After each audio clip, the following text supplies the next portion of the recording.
दक्षिण मुंबईमधून यामिनी जाधव यांना उमेदवारी आता जाहीर झालेली आहे। शिंदेंच्या शिवसेनेकडून यामिनी जाधव यांना उमेदवारी देण्यात आली आहे। त्यामुळे दक्षिण मुंबईमध्ये अरविंद सावंत यांच्या विरोधामध्ये यामिनी जाधव असं आव्हान असणार आहे। आताची ही महत्त्वाची बातमी आपण बघतोय। दक्षिण मुंबईमधल्या महायुतीच्या जागेचा तिढा आता सुटलेला आहे। महायुतीकडून यामिनी जाधव यांना आता उमेदवारी देण्यात आली आहे आणि अधिकृतपणे आता हे जाहीर सुद्धा झालंय। त्यामुळे दक्षिण मुंबईची जागा ही शिंदेंच्या शिवसेनेनं राखल्याचं दिसतंय।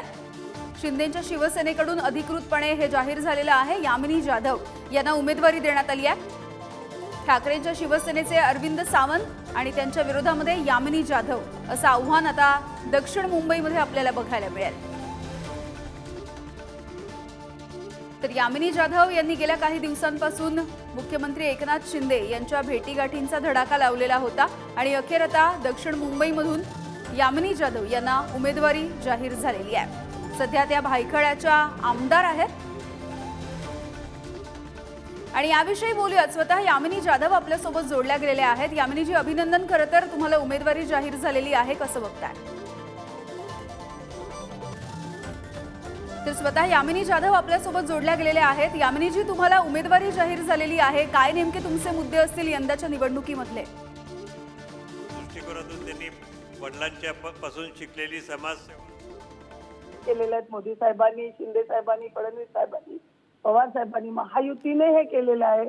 त्यामुळे हेच मुद्दे घेऊन आम्ही पुढे चालणार आणि बघायला गेलं तर एकीकडे वारसा आहे आणि दुसरीकडे विचारांचा वारसा आहे। आम्ही विचारांच्या वारसांवर पुढे जाणार आहोत। अगदी।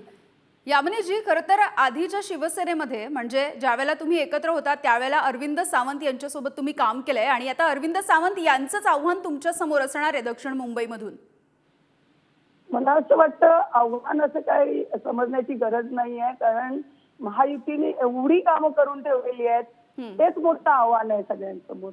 त्यामुळे मला असं काय त्यांच्याबद्दल असं काय वाटलं की मला असं वाटतं की गरज वाटत नाही। यामिनीजी, एकूणच इथल्या मुंबईकरांसाठी तुम्ही नेमकं काय सांगू शकता? तुमची यंदाची निवडणूक कोणकोणत्या मुद्द्यांवरती आधारित असणार आहे? विकास कामं, आरोग्य, लोकांना जास्तीत जास्त आरोग्याच्या समस्या आता निर्माण होत आहेत, त्यात मदत, बेरोजगारी तर आहे, सगळ्या विकास विकास विकास विकास आणि विकास। अगदी, खूप खूप धन्यवाद तुम्ही सविस्तरपणे बातचीत केलीत यासाठी।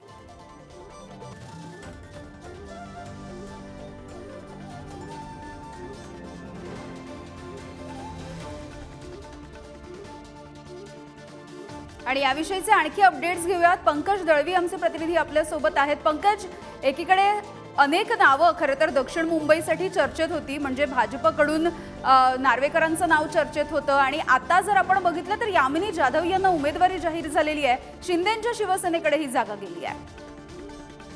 यामिनी शिंदेंच्या शिवसेनेकडे ही जागा गेलेली आहे।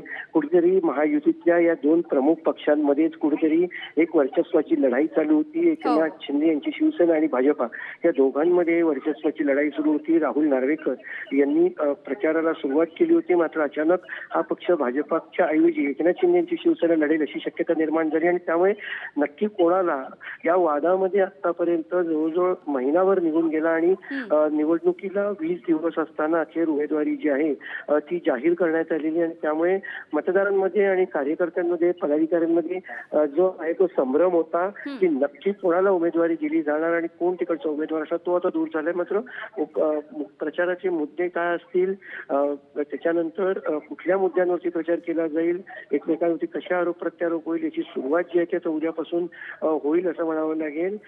यामिनी जाधव या स्वतः भायखळा विधानसभेच्या नगरचे आमदार आहेत, यशवंत जाधव यांच्या पत्नी आहेत, त्यामुळे त्या भागामध्ये त्यांचं वर्चस्व आहे। मात्र उमेदवारी उशिरा जाहीर झाल्यामुळे त्यांच्या अडचणी ज्या आहेत त्याच्यामध्ये वाढ होऊ शकते आणि त्यामुळे नक्की कोणाचं पारडं जवळ हे आत्ताच सांगणं कठीण असणार आहे, कारण या भागातून राहुल नार्वेकर उमेदवार द्यायचा की मंगलप्रभात लोढा, मराठी अमराठी हा मुद्दा तिथे होता। अनेक भाषिक भाग तो आहे, मग बेंडी बाजार असेल किंवा त्या भागाचा जो आहे तो मुस्लिम बहुल एरिया आहे, लालबाग परळ वरळी सारखा मराठी बहुल एरिया आहे, मलबार हिल सारखा कॉस्मोपॉलिटन एरिया आहे, ताडदेव सारखा भाग, हे सगळे भाग लक्षात घेता उमेदवार त्या अनुषंगाने देणं गरजेचं होतं आणि ही घोषणा आज करण्यात आलेली आहे. अगदी धन्यवाद पंकज या सविस्तर माहितीसाठी.